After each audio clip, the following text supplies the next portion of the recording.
میرے پاکستانیوں، میں آج پہلے تو خوش ہوں کہ میرے اوپر سے بین اٹھا بولنے کا. پتہ نہیں میں نے کیا بات کر دی تھی کہ جس کی وجہ سے یہ محسوس کیا گیا کہ میں ملک کے لیے خطرہ بن گیا ہوں، اس لیے مجھے آف ایئر کر دیا جائے. نہ میں نے ادارے کا نام لیا، نہ میں نے کسی آفیسر کا نام لیا، لیکن میں بین ہو گیا، بلکہ بغاوت کا پرچہ بھی کٹ گیا. تو میں آج آپ سے 2-3 موضوع پہ بات کرنا چاہتا ہوں، لیکن سب سے زیادہ جو کل کیا گیا تحریک انصاف کے لوگوں سے.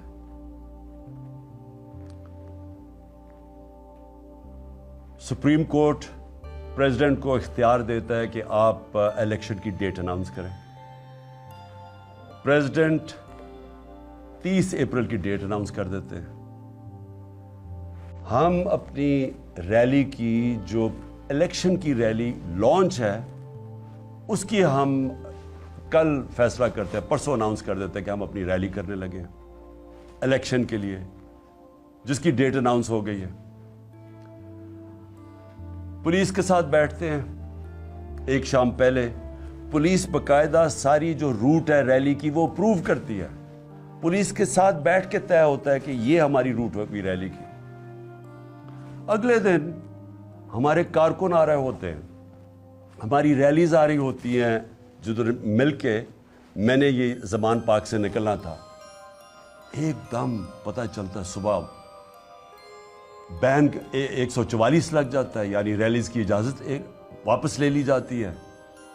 راستے میں کنٹینرز لگ جاتے ہیں، پولیس کی کنٹینجنٹس آ جاتی ہے، ہر جگہ پولیس کھڑی ہو جاتی ہے. اور پھر چلے ہم اب وہ ورکرز کو کسی کو تو صبح پتہ نہیں تھا، وہ تو رات سے پلان ہوا ہوتا ریلیز. اب جب وہ آ رہے ہوتے ہیں، جو سب سے زیادہ تکلیف دہ چیز ہے کہ یہ نہیں کہ ورکرز ان سے کچھ نہیں کر رہے، کسی ہمارے کبھی ورکر کو انسٹرکشنز نہیں دی جاتی کہ پولیس کے ساتھ کوئی فساد میں پڑو. ورکرز وہاں آ کے کھڑے ہو جاتے ہیں، جان کے ورکرز کے اوپر واٹر کیننز، وہ پرامن لوگ کھڑے ہوئے ہیں، ان کے اوپر واٹر کیننز چلنی شروع ہو جاتی ہیں، جو پولیس ان کے اوپر چارج کر دیتی ہے ڈنڈوں سے. اس کے بعد پتہ چلتا ہے کہ آنسو گیس چلنی شروع ہو گئی ہے. اچھا ہمیں یہاں میں انتظار کر رہا ہوں کہ وہ لوگ آئیں گے ریلیز کے لیے، ہم یہاں جانے کی انتظار کر رہے ہیں، اور ایک دم یہ خبریں آنی شروع ہو جاتی ہیں، ادھر روک دیا، فلانی جگہ روک دیا. اور پھر آہستہ آہستہ خبریں آنی شروع ہو جاتی ہیں کہ جی آنسو گیس چل رہی ہے. لیکن پھر پتہ چلتا ہے کہ پیمرا پھر ایکشن میں آ جاتی ہے، اور پیمرا فیصلہ کرتی ہے کہ پی ٹی آئی کی یہ دکھانا ہی نہیں سب کچھ. تو پھر ہمیں نہیں پتہ چل رہا ہوتا. آہستہ آہستہ سوشل میڈیا سے پتہ چلتا ہے مجھے یہاں بیٹھے کہ ہو کیا رہا ہے. اور مجھے بڑی جلدی سمجھ آ گئی کہ یہ کیا سازش چل رہی ہے. سازش کیا ہے؟ ذرا ساری قوم سمجھ جائے کہ سازش کیا ہے. وہ جو باہر بیٹھا ہوا مجرم جو جھوٹ بول کے یہاں سے باہر بھاگا ہوا ہے اور دوسری دفعہ بھگوڑا بنا ہے، پہلے یہ مشرف کے دور میں سائن کر کے گیا تھا کہ میں 10 سال نہیں آؤں گا، اور جھوٹ بولتا رہا کہ میرا کوئی اگریمنٹ نہیں.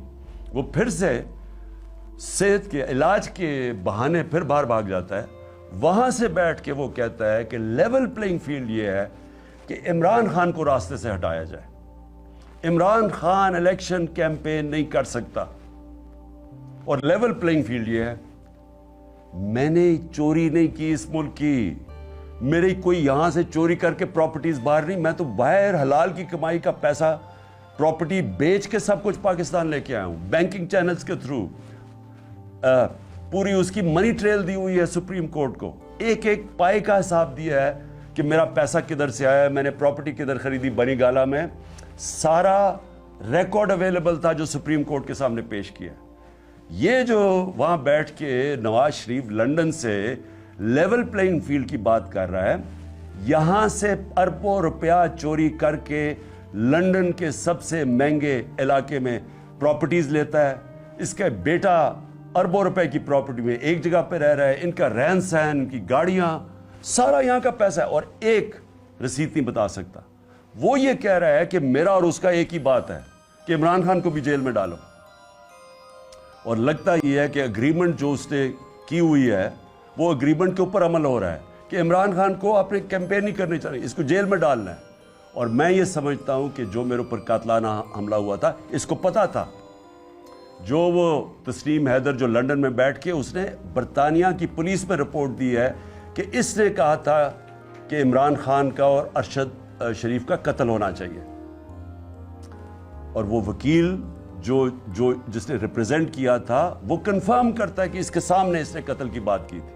اور یہاں بیٹھے ہوئے تھے لوگ جنہوں نے ان کے ساتھ مل کے یہ میرے اوپر قاتلانہ حملہ کیا تھا, جس میں شہباز شریف ہے اور جس میں میں بتا چکا ہوں, شہباز شریف اور دوسرا یہ جو رانا ثناء اللہ, یہ سب قاتل ہیں. اور پھر ڈرٹی ہیری. تو میں سوال یہ پوچھتا ہوں کہ کیا یہ ملک چل رہا ہے اس آدمی کے کہنے پہ, منی لانڈرر, مجرم, سزا یافتہ, جھوٹ کے اوپر بھاگا ہوا, کہ عمران خان کو آپ نے کیمپین نہیں کرنے دینی. تو یہ پہلا قدم تھا اس کا. جب مجھے سازش کی سمجھ آ گئی کہ یہ ہمیں اکسا رہے ہیں, فوری طور پہ میں نے, کیونکہ مجھے ٹی وی پہ تو بین کیا ہوا تھا, میں نے سوشل میڈیا پہ کہا کہ ہم سارے کارکنوں کو کہا کہ اب آپ واپس چلے جائیں. ہم نے ریلی کینسل کر دی ہے. کیوں ریلی کینسل کی؟ کیونکہ مجھے سمجھ آ گئی تھی کہ یہ آپ تصادم چاہتے ہیں, اور یہ میرے اوپر ڈالنا تھا کہ عمران خان نے یہ سارا کچھ کروا دیا. تو میں نے ریلی کینسل کر دی. لیکن مجھے تب تک پوری طرح علم نہیں تھا کہ ہوا کیا ہے. آہستہ آہستہ ہمیں خبریں آنی شروع ہوئیں کہ انہوں نے کس قسم کا ظلم کیا. میں یہ چاہتا ہوں کہ صرف یہ 30-40 سیکنڈ کی یہ ہم نے ایک ویڈیو بنائی ہے, آپ ذرا دیکھیں کہ یہ لگ رہا ہے کہ ان کے اوپر کوئی بہت بڑا یعنی تحریک انصاف کے کارکنوں نے کچھ کیا ہے. یہ ذرا دیکھیں کہ وہاں انہوں نے, پولیس نے کس بے دردی سے جو کیا, یہ دیکھیں پلیز.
یہ جو آپ نے مناظر دیکھے, یہ مقبوضہ کشمیر کے نہیں, یہ پاکستان کے ہیں. یہ اپنے لوگوں کے اوپر ہو رہا ہے. درجنوں گاڑیاں توڑی. وہ جو خاص طور پہ تکلیف دہ چیز سب پاکستانیوں کے لیے ہے کہ وہاں عورتیں بیٹھی ہوئی ہیں گاڑی میں, ان کے سامنے وہ ان کی